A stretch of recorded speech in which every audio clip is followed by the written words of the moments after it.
দেলোয়ার হোসেন সাঈদী পুত্র ও জিয়ানগর উপজেলা পরিষদের সাবেক চেয়ারম্যান মাসুদ বিন সাঈদী বলেছেন, পরিকল্পিতভাবে ভারতের প্রেসক্রিপশনে আল্লামা সাঈদীকে হত্যা করা হয়েছে। একজন সুস্থ মানুষকে কারাগার থেকে হাসপাতালে নিয়ে গিয়ে এ হত্যাকাণ্ড চালানো হয়েছে। রোববার রাতে চট্টগ্রামের মিরসরাইয়ে এক তাফসিরুল কোরআন মাহফিলে প্রধান অতিথির বক্তব্যে তিনি কথা বলেন।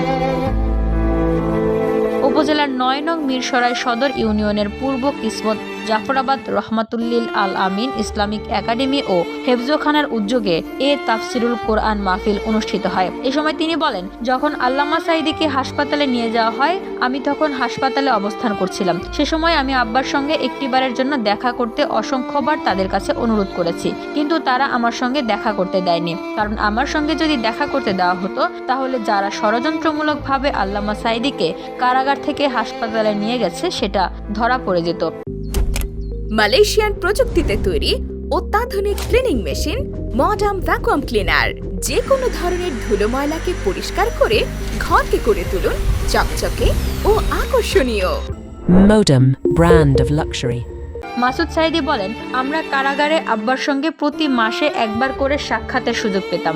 2023 সালের 13ই আগস্ট যখন আব্বাকে কারাগার থেকে হাসপাতালে নিয়ে যায়, তার 26 দিন আগে আমরা আব্বার সঙ্গে দেখা করেছিলাম, আর 4 দিন পর আব্বার সঙ্গে আমাদের দেখা হওয়ার কথা ছিল। তিনি আরও বলেন, আমি যদি সেদিন দেখা করতে পারতাম তাহলে আমার পিতা নিশ্চয়ই আমাকে বলতেন আমার বুকে কোনো ব্যথা নেই, আমাকে তারা পরিকল্পিতভাবে হাসপাতালে এনেছে।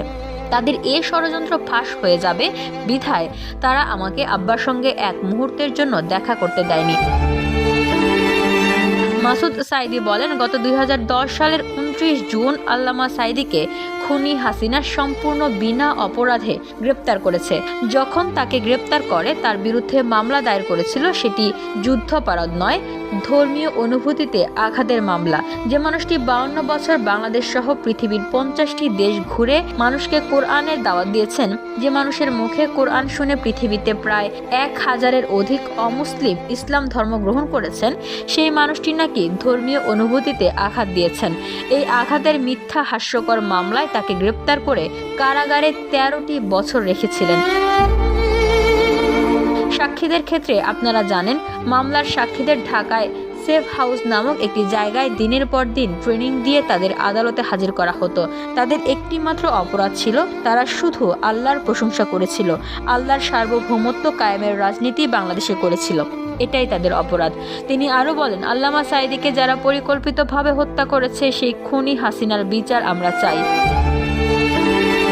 আমরা বর্তমান অন্তর্বর্তী সরকারের কাছে দাবি জানাই, খুনি হাসিনাকে ভারত থেকে ধরে এনে বাংলাদেশে প্রকাশ্যে ওই ট্রাইব্যুনালের সামনে ফাঁসি দিতে হবে। আমরা আল্লামা সাঈদী সহ ইসলামী আন্দোলনের সব আলেম হত্যার বিচার চাই।